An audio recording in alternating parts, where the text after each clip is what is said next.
You know, us humans have a history of fight or flight, and boy, has it worked out for us. I mean, our ancestors avoided being eaten by giant predators because they either fought or fled. Most likely fled. The problem is the predator threat is pretty much gone, but our fight or flight mechanism is still around, which is why we sometimes react so strongly to having to do simple things, like having to do math. And some of us even have a thing. It's called math anxiety.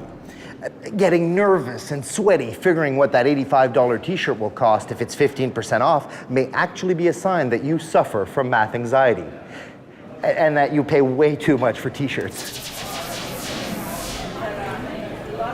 If math anxiety is stopping you from living your life, finishing that assignment, or applying for that job, you're not alone. Let's go see if we can't find some people to talk to us about it.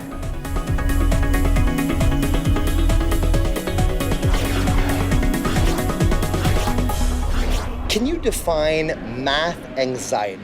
Math anxiety. Math anxiety. It's probably the anxiety of doing math. It's where you're so scared of just thinking 1 + 1 = 3. You study super hard and then you go to the test and you freeze. Had that feeling before? Yeah. You feel like you should know how to solve a problem and you don't really know how to solve a problem. Being unable to overcome that. Do you have math anxiety? Maybe sometime, yeah. Yeah, on occasion. No, I think I've just had so much practice. Maybe I did when I was a little younger, but now I'm more comfortable with it. The more that you actually bring math into your thoughts, the easier it gets. I could always say, hey Google, what's 15% of like 100? Were you good in math at school? I was average. I'm doing okay. Have an engineering degree. Yeah, I would say so. Why?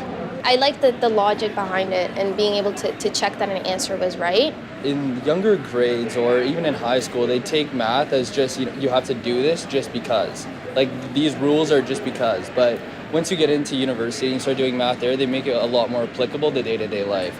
So I was in economics, so they tell you how the treasury works, how inflation works. And once you can derive what the math is really coming from and why it needs to be used, then it's a lot easier to break it down and to understand it. Let's get back to that t-shirt business and figuring out what 15% of $85 is. Easy peasy. 15% is 10% plus 5%. 10% of 85, $8.50. 5% is half of that, $4.25. Add them together and you get a discount of $12.75. You see, it's nothing to get anxious about.